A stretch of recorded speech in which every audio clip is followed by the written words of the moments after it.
Have you ever had a dream that felt so real, so vivid, that it stuck with you all day long? What if that dream held the key to a nation's future?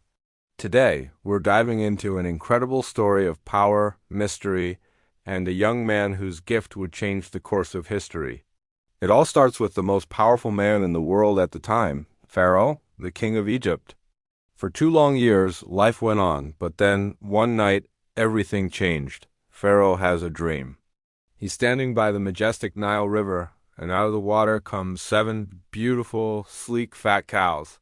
They begin grazing peacefully among the reeds. A perfect picture of health and abundance. But then, the dream takes a dark turn. They are ugly, gaunt, and sickly. They stand beside the healthy cows, and then the unthinkable happens. The 7 skinny, ugly cows devour the 7 fat, beautiful ones. And just like that, Pharaoh wakes up, his heart pounding. He manages to fall back asleep, only to have another dream, just as strange. A sign of a bountiful harvest.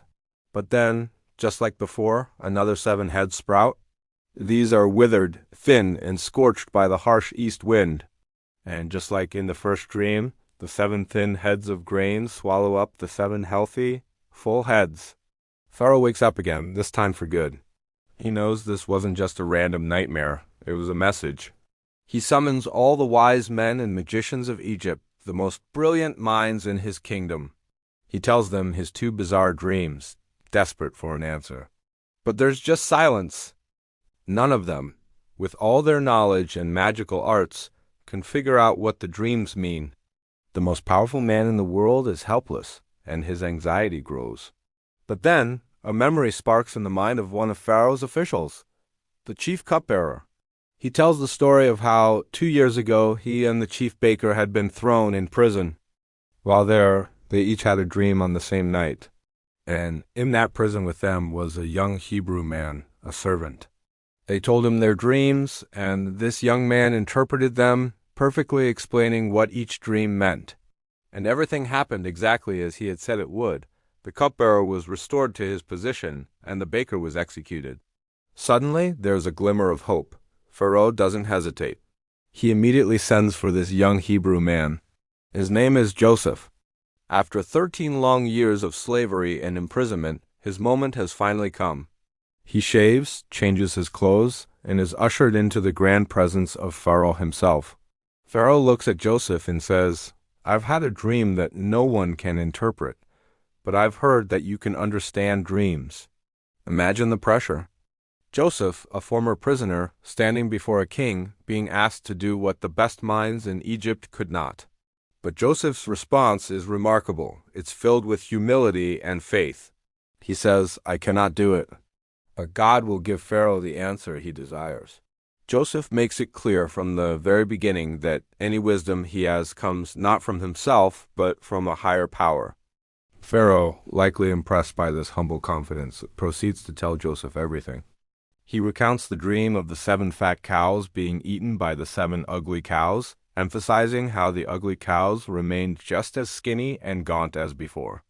Then he tells the dream of the 7 healthy heads of grain being swallowed by the 7 withered heads. He finishes by saying, "I told this to my magicians, but none could explain it to me." Joseph listens intently. He says, "The dreams of Pharaoh are one and the same. God has revealed to Pharaoh what he is about to do." He explains, "The 7 good cows are 7 years, and the 7 good heads of grain are also 7 years. They represent 7 years of incredible abundance and prosperity that are coming to the land of Egypt. The harvest will be so plentiful. It will be unlike anything you've ever seen. But," Joseph continues, "the 7 lean, ugly cows and the 7 worthless heads of grain also represent 7 years. They are 7 years of famine that will follow the years of plenty. And this famine will be so severe that it will completely consume the land. The abundance of the first 7 years will be entirely forgotten, as if it never happened. The country will be ravaged." Joseph then explains why Pharaoh saw the dream in 2 different ways, cows and grain. He says, "The matter has been firmly decided by God, and God will make it happen soon." The repetition was for emphasis, to show that this was a certain and imminent reality. But Joseph doesn't stop there. He doesn't just deliver the bad news and walk away, he offers a solution.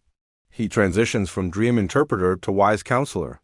He says, "Now let Pharaoh look for a discerning and wise man and put him in charge of the land of Egypt." He lays out a detailed, practical plan.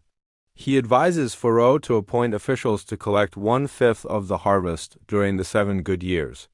This grain should be stored in cities under Pharaoh's authority. This stockpile will be a reserve for the nation to be used during the 7 years of famine, so that the people of Egypt will not perish. It's a brilliant plan, simple, logical, and life-saving. Pharaoh and all his officials are listening, and they are stunned. The plan is not just good, it's perfect. Pharaoh turns to his officials and asks a rhetorical question. "Can we find anyone like this man, one in whom is the Spirit of God?" They all know the answer. The man with the solution is standing right in front of them. And so, in one of the most dramatic turnarounds in history, Pharaoh turns to Joseph. "Since God has made all this known to you," he says, "there is no one as discerning and wise as you." He doesn't just praise him. "You shall be in charge of my palace, and all my people are to submit to your orders. Only on the throne will I be greater than you." In a single day, Joseph goes from a forgotten prisoner in a dungeon to the second most powerful man in Egypt. He's given the Pharaoh's signet ring. Dressed in fine linen, and a gold chain is placed around his neck.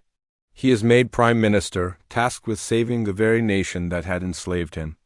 It's a breathtaking story of how faithfulness in the darkest of times can lead to an extraordinary destiny. Joseph's journey reminds us that no matter how deep the pit, hope is never lost, and purpose can be found in the most unexpected places. Thanks for watching this incredible story unfold with us. If you found this as amazing as we did, be sure to like, subscribe, and hit that notification bell so you don't miss our next video. See you next time.